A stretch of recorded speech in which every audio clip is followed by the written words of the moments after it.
मतों से मैं विधायक बना हूं, लेकिन जितना अधिकार नगर का है उतना ही अधिकार नामगढ़ की जनता का। ये जय भाई, जय और वीरू की जोड़ी तो नहीं, जय और जवान की जोड़ी है। यदि मुझे आप अपना स्वागत समझते हो, यदि मुझे आप पक्का सबक समझते हो और मुझे माननीय भजनलाल जी के संदेश वाहक के रूप में इन तीनों लोगों को आप समझते हो, तो मैं जय भाई को खड़ा कर रहा हूं।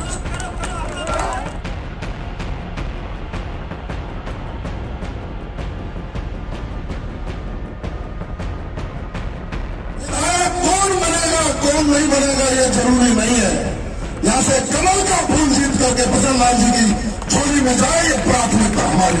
रामगढ़ में तो तेरी ताकत 100 गुना बढ़ेगी बढ़ेगी, राजस्थान में तेरी ताकत बहुत बड़ी होने वाली है।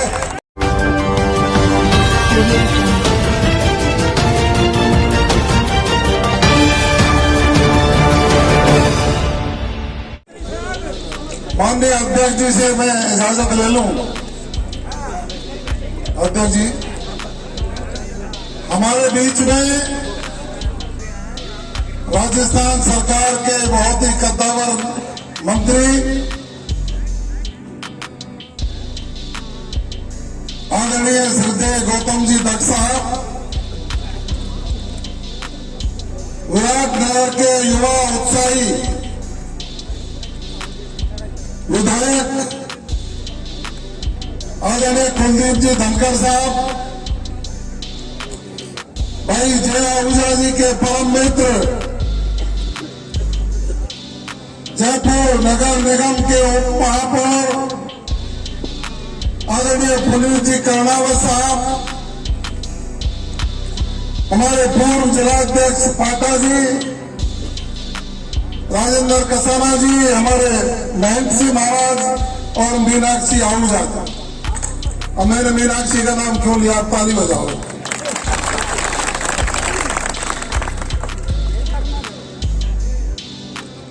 आज हम भाईचारे की चर्चा करने के लिए जाजम पर बैठे और भाईचारा जहां जिंदा रहता है, राजनीति के रास्ते अपने आप उससे तय हो जाते।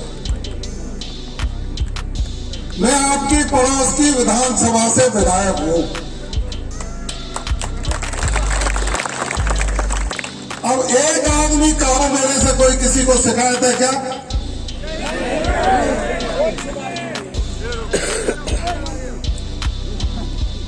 मैंने रामगढ़ की धरती पर आकर के आपको वचन दिया था कि भले ही मैंने नगर की जनता के मतों से मैं विधायक बना हूं, लेकिन जितना अधिकार नगर का है उतना ही अधिकार नामगढ़ की जनता का।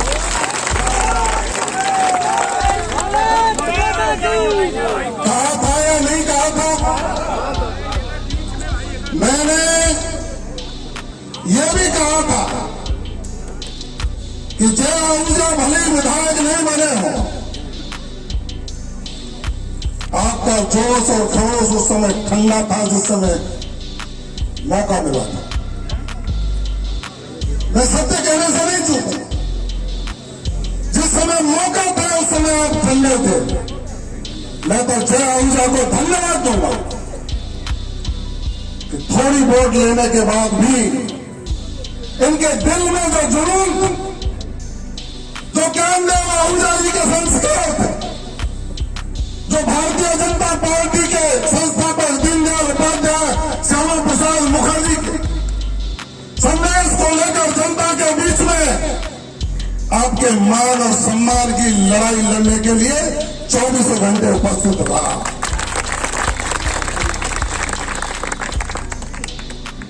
उस उपस्थिति में जवाहर बेगम का भी कम योगदान नहीं। जब भी किसी मेल पर खड़ा होकर के जय आहूजा ने फोन किया हो कि फला अधिकारी रामगढ़ की जनता की आवाज नहीं सुन रहा है, मैंने उसी समय कहा होगा, मां एक ऑन करिए, ये जय आहूजा नहीं है, जवाहर बेगम बोल रहा।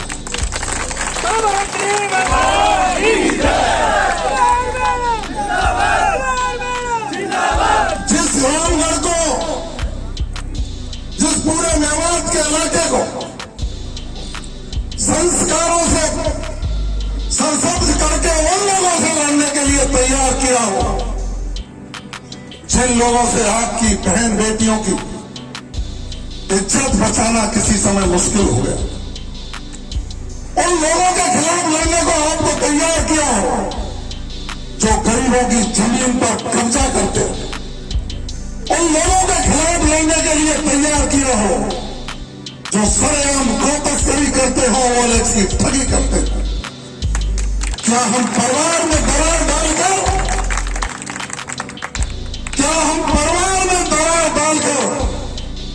उन्हीं लोगों को मौका देना चाहते हैं? और यदि उन लोगों को मौका देना चाहते हैं तो मेरे ऊपर आशीर्वाद क्यों दिया आप लोग?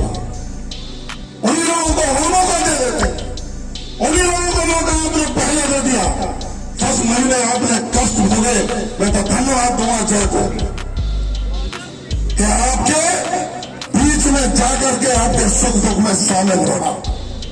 आज आवश्यकता है अपनी व्यवस्थाओं को बनाकर भाईचारे में दरार नहीं हो। विधायक कौन बनेगा कौन नहीं बनेगा ये जरूरी नहीं है।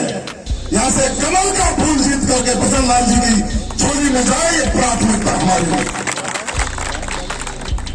माननीय भजन लाल शर्मा जी ने विधायकों की जितनी नहीं मानी होगी जितनी जय हो जाए, जो लिख के दे दिया उस काम को मंजूर करने का काम किया, जो रात को कह दिया उसको सुबह पालन करने का काम किया।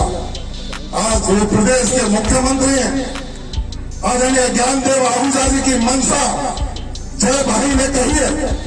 मैं तो कहूंगा कि पद माता पिता यदि कोई बात कहे तो सपूत वही बेटा है जो उसका पालन करे। मैं कह रहा हूं कुलदीप जी ने बहुत बड़ी बात कह दी है। हम माननीय भजन लाल जी की कैबिनेट के 2 सदस्य आपके बीच में बैठे, या तो एक बात कह दो। एक बात और कहना चाह रहा हूं, 7 जगह चुनाव हो रहे, 7 जगह। कितने जगह हो रहे? रामगढ़ के अलावा कोई मंत्री कहीं गए हो? मैं एक बहुत बड़ी बात कह रहा हूं आपको, आप इस किस्ती को कम पानी में मत डूबने देना।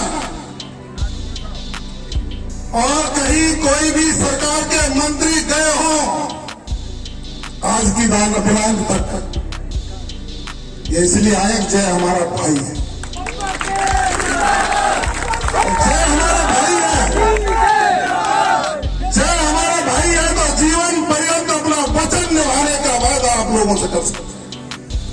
छोड़िए सारी बातों को, पंच परमेश्वर हमारे ऊपर है, पंच परमेश्वरों का आशीर्वाद हमारे ऊपर है। ज्ञानदेव आहूजा जी की आस्था और उनकी बात का पालन करते हुए आज एक ही उद्देश्य है कि रामगढ़ विधानसभा में सनातन जैसे जिंदा रहे। मैं तो कहूंगा, अध्यक्ष जी आपसे इजाजत ले रहा हूं, झोली मंगा रहा हूं। यदि मुझे आप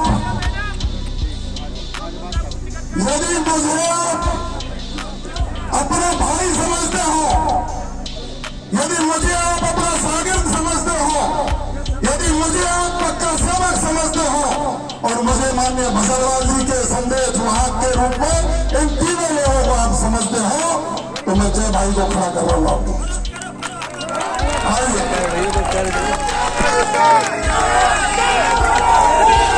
ये जय भाई मेरी बात सुन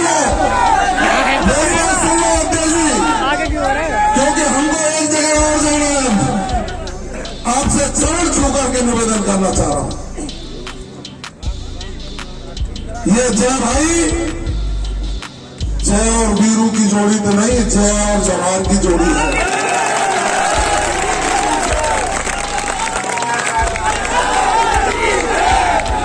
और मेरा फिर जोड़ी बना करके निवेदन है, मैं कोई बात कहूं तो उसका पालन करोगे या नहीं करोगे? हाथ उठा के बताइए, करोगे या नहीं करोगे? ईमानदारी से करोगे, ईमानदारी से करोगे।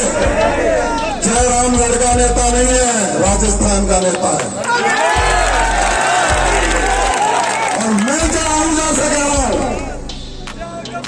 मैं जय का भाई होने के नाते कह रहा हूं, मैं भारतीय जनता पार्टी का एक कार्यकर्ता होने के नाते कह रहा हूं, मैं भजनलाल जी की मंत्री परिषद का एक सदस्य होने के नाते कह रहा हूं, और मैं यहाँ सनातन जिंदा रहे इसलिए कह रहा हूं, जय भाई विधानसभा का चुनाव नहीं लड़ेगा भाई जय।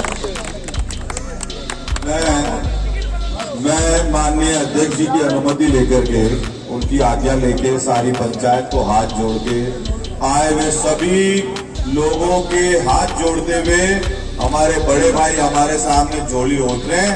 हमारे घर पे आए हुए सबका मान सम्मान है। इन्होंने अपनी झोली ओढ़ के जो मांगा है, आज मैं रामगढ़ के लोगों की तरफ कि हमारे माननीय अध्यक्ष जी हम सबकी ओर से घोषणा करेंगे। एक मिनट माननीय देखो, महापंचायत जब विधाता ने तुम्हारे लिए कुछ बहुत ज्यादा सोच रखा है तो तुम छोटा क्यों सोचते हो? अपने आप परिस्थिति ऐसी बन गई है जय, रामगढ़ में तो तेरी ताकत 100 गुना बढ़ेगी बढ़ेगी, राजस्थान में तेरी ताकत बहुत बड़ी होने वाली है। बस समय जो ये निकलेगा, चुनाव के समय की मर्यादाओं का पालन हमको पार्टी और सरकार के नाते करना पड़ेगा। इसलिए भाई उन मर्यादाओं का ध्यान रख, तू मेरा छोटा भाई है। और दूसरी सबसे बड़ी बात, मैंने अपनी पूरी बात कह के माननीय अध्यक्ष जी के चरणों में निवेदन किया था कि अब यहां से आगे बात कहां ले जानी है आप ले जाओ। उसके बाद इनको जो लोग चल के आए हैं सरकार की ओर से, इनकी बात सुनने दो। उसके बाद अध्यक्ष जी को और पंचों को फैसला करने दो। हम समाज जीवन में जीते हैं, वहां फैसला पंचायतें करती है, जय आहूजा फैसला नहीं करता।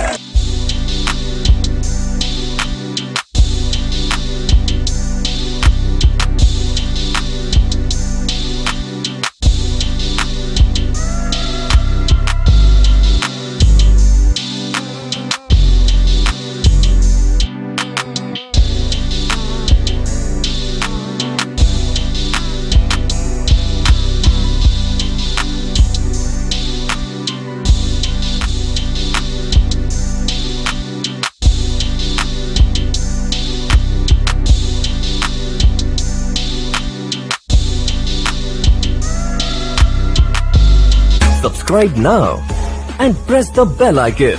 Never miss an update.